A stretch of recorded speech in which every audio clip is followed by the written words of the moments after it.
സംഭവിച്ചത് പിഴവാണ്. പിന്നെ പിഴവല്ലെന്നൊക്കെ വ്യാഖ്യാനിക്കണമെന്ന് വലിയ താല്പര്യമുള്ളവർക്ക് വ്യാഖ്യാനിക്കാവുന്നല്ലാതെ സംഭവിച്ചത് പിഴവാന്നുള്ള കാര്യത്തിൽ എനിക്ക് ഒരു സംശയം ചോദിക്കാൻ കാരണം അങ്ങനെ പറഞ്ഞു പണ്ടുമുതലേ പാടുന്നതാണ്. അതെ കോൺഗ്രസ്സുകാർക്കും അറിയാം. എന്നിട്ടും ഇത് പാടുവാന്ന് പറയുമ്പോൾ വലിയ പിഴവല്ലേ എന്ന് ചോദ്യം വരുന്നു. അല്ല അതിപ്പോൾ ഞാൻ പറയുന്നത് തീർച്ചയായും AICC അതിന് ഒരു വിശദീകരണം വരുമെന്ന് ഞാൻ കരുതുന്നു. ഒന്നീ പാടിയവരോട് വിശദീകരണം ചോദിക്കും, ചുമതലക്കാരോട് ചോദിക്കും. ഒരു പിഴവാണെന്നാണ് എൻ്റെ കാര്യം. പിഴവല്ലെന്ന് പറയാനുള്ള യാതൊരു സാഹചര്യവും ഞാൻ കാണുന്നില്ല. ഇതിനകത്ത് ഇപ്പോഴേ ഈ താല്പര്യമുള്ളവർക്ക് ജയറാം രമേശിനെ ചൂണ്ടിക്കാണിക്കാം, ഇല്ലാത്തവർക്ക് സോണിയാഗാന്ധിയെ ചൂണ്ടിക്കാണിക്കാം, അങ്ങനെ ഒരു അടവ് നയം വല്ലതും ആണോ?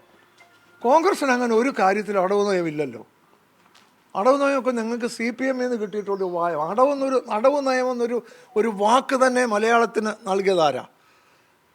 CPM ആണ്. കോൺഗ്രസിന് ഒരു കാലത്തും അടവ് നയമിട്ടില്ല. കോൺഗ്രസിന് അങ്ങനെ ഒരു നയമില്ല. കോൺഗ്രസിന് എല്ലാ കാര്യങ്ങൾക്കും വ്യക്തമായ ഒരേ തീരുമാനമേ ഉള്ളൂ. ഓരോ ഇഷ്യൂയിലും അടവ് നയമില്ല കോൺഗ്രസ്. ഇല്ല, കോൺഗ്രസ് പ്രസിഡന്റിന് പോലും ഇങ്ങനെ പറയേണ്ട ഒരു അവസ്ഥയിലേക്ക് ഇത് എത്തിച്ചതാരാ? കാരണം എങ്ങനെ പറയേണ്ടത്? നിർത്തൂന്ന്. കാരണം ഇന്ന് അല്ല, അത് ഞാൻ പറഞ്ഞല്ലോ, ഒന്നുകിൽ പാടിയവർക്ക് തെറ്റുപറ്റി എന്ന് പറഞ്ഞാൽ അവരുടെ കൊടുത്ത നിർദ്ദേശം വരെ അറിഞ്ഞോ അറിയാതോ ലംഘിച്ചു, അല്ലെങ്കിൽ പാടിയവരോടൊക്കെ ആ നിർദ്ദേശം കൊടുക്കുവാൻ ചുമതലപ്പെട്ടവർക്ക് കഴിഞ്ഞിട്ടില്ല. അത്തരം കാര്യങ്ങളൊന്നും ചെയ്യുന്നത് കോൺഗ്രസ് പ്രസിഡന്റും സോണിയാഗാന്ധി ഒന്നും അല്ല. നിങ്ങൾക്ക് അറിയത്തില്ല.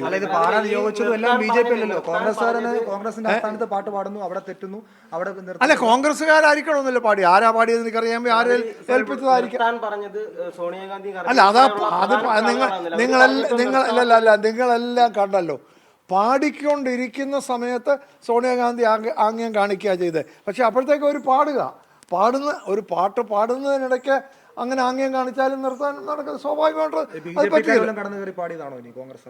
അങ്ങനെയുള്ള ഈ സ്പെക്കുലേറ്റീവ് ക്വസ്റ്റ്യൻസിനൊന്നും ഞാൻ മറുപടി പറയുന്നില്ല.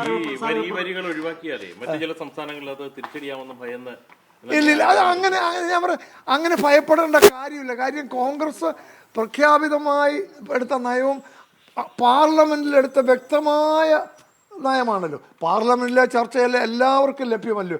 പാർലമെന്റിൽ പരസ്യമായി ചർച്ച ചെയ്ത കാര്യം അത് പബ്ലിക് ഡൊമൈനിലുള്ള ഒരു കാര്യത്തിന് വ്യത്യസ്തമായി പുറത്ത് പറയേണ്ട ഒരു കാര്യവുമില്ല.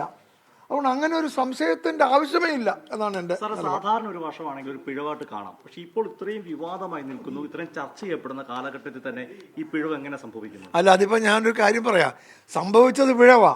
പിന്നെ പിഴവല്ലെന്നൊക്കെ വ്യാഖ്യാനിക്കണമെന്ന് വലിയ താല്പര്യമുള്ളവർക്ക് വ്യാഖ്യാനിക്കാവുന്നല്ലാതെ സംഭവിച്ചത് പിഴവാന്നുള്ള കാര്യത്തിൽ എനിക്ക് ഒരു സംശയമില്ല. കാര്യം ഇതാ, പാർലമെൻറ്റിൽ ഈ വന്ദേ മാതരത്തിനെ കുറിച്ചുള്ള ബില്ല് വന്നല്ലോ, അത് പാടണം.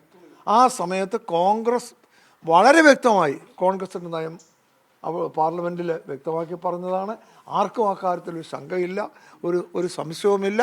അതിൽ വ്യത്യസ്തമായി ഒന്നും നടന്നിട്ടില്ല. ഒരു പാട്ടിൽ ഒരു തെറ്റ് പറ്റിയെങ്കിൽ അത് തെറ്റ് ഒരു പിഴവായിട്ട് തന്നെ കാണണം. അതാണ് എനിക്ക്.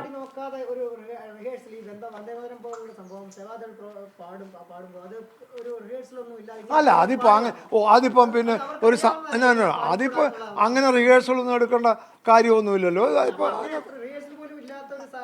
അല്ല, ഇത് റിഹേഴ്സൽ നടത്തേണ്ട ഒരു ഫംഗ്ഷൻ ഒന്നുമില്ല.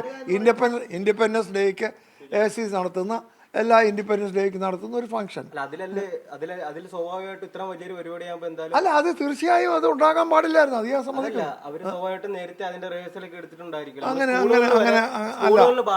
അങ്ങനെ എടുക്കുന്നുണ്ടോ എന്ന് എനിക്ക് അറിഞ്ഞുകൂടാ. എടുക്കാൻ സാധ്യതയില്ല. അല്ല, അതിപ്പം പിഴവ് പറ്റിയല്ലോ. പിഴവ് പറ്റിയെന്ന് പറഞ്ഞാൽ അതിനകത്തെല്ലാം ഉണ്ട്. പക്ഷേ അതൊരു പിഴവ് മാത്രമാണ്. അത് മനഃപൂർവ്വമായിട്ടൊന്നുമുള്ളതല്ല. അത് വിവാദം ആക്കേണ്ട കാര്യമല്ല. അത് തീർച്ചയായും AICC ചെയ്യുമല്ലോ. ഞാൻ പറയേണ്ട കാര്യമല്ലോ, ചെയ്യുമല്ലോ. ഇതൊക്കെ സാങ്കല്പിക ചോദ്യങ്ങളാണ്. ഇതെല്ലാം സാങ്കല്പിക ചോദ്യങ്ങൾക്ക് മറുപടി ഇല്ല.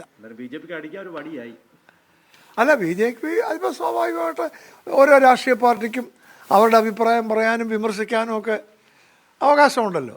അതിനിപ്പോൾ നമ്മൾ കുറ്റപ്പെടുത്തിയിട്ട് കാര്യമില്ല. അവർ സ്വാഭാവികമായിട്ട് വിമർശിക്കുമല്ലോ. അതിനകത്തൊന്നും കാര്യമില്ല.